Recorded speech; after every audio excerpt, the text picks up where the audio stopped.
Goa Organics వారి skin care, hair care, wellness products కోసం AP, తెలంగాణలో డిస్ట్రిబ్యూటర్లు కావాలను వివరాలకు స్క్రీన్ పైన ఉన్న నెంబర్ కి కాల్ చేయండి. ఆంధ్రప్రదేశ్ లో ఎన్నికల హీట్ పెరిగింది. పోలింగ్ కు కౌంట్ డౌన్ కొనసాగుతోంది. ప్రచారం చివరి దశకు చేరుకుంది. మిగిలిన 5 రోజులు పార్టీల అధినేతల ప్రచారం హోరెత్తిస్తున్నారు.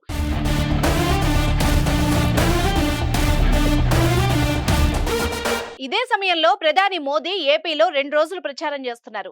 జగన్ రోజుకు 3 సభల్లో పాల్గొంటున్నారు. టీడీపీ అధినేత చంద్రబాబు ఎన్నికల ప్రచారంలో భాగంగా వరుస సభల్లో పాల్గొంటున్నారు. తాజాగా కర్నూలు జిల్లా ప్రచారంలో ఎన్డీఏ కూటమి గెలిచే సీట్లపైన చంద్రబాబు ధీమా వ్యక్తం చేశారు. ప్రస్తుత ఎన్నికల్లో రాష్ట్రంలోని రాయలసీమలో 52 సీట్లు టీడీపీనే గెలుస్తుందని చంద్రబాబు చెప్పుకొచ్చారు. వైసీపీని భూస్థాపితం చేసేందుకు ప్రజలు సిద్ధంగా ఉన్నారన్నారు. రాష్ట్రంలో నాసిరకం మద్యంతో ప్రజల జీవితాలతో చెలగాటం ఆడారన్నారు. టీడీపీ అధికారంలో ఉన్నప్పుడు ఇసుక ఉచితంగా ఇస్తే ఇప్పుడు దొరకకుండా చేశారన్నారు. తమ హయాంలో 500 రూపాయలకు ట్రాక్టర్ ఇసుక ఇస్తే ప్రస్తుతం ట్రాక్టర్ ఇసుక 6,000కు చేరుకుందన్నారు. ఇసుక ధరలు పెరగడం వల్ల భవన నిర్మాణ కార్మికులు రోడ్డున పడ్డారని ఆవేదన వ్యక్తం చేశారు.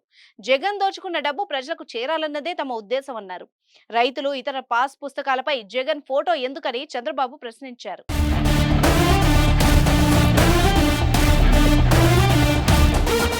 సుమన్ టీవీలో మీ పర్సనల్ అండ్ బిజినెస్ ప్రమోషన్స్ కోసం కింది నెంబర్కి కాంటాక్ట్ చేయండి.